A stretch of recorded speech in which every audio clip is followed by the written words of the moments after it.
আমার খুব পছন্দের একটা হাদিস।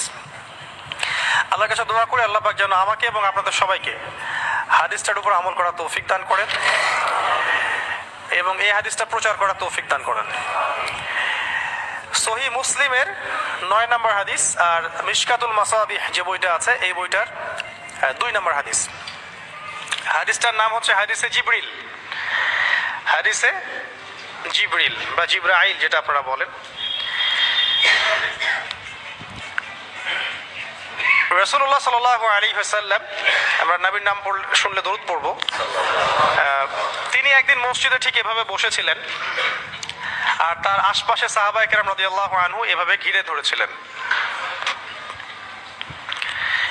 এমত অবস্থায় মসজিদে একজন ব্যক্তি প্রবেশ করলেন। আমি অল্প করে বলছি, শর্ট করে বলছি।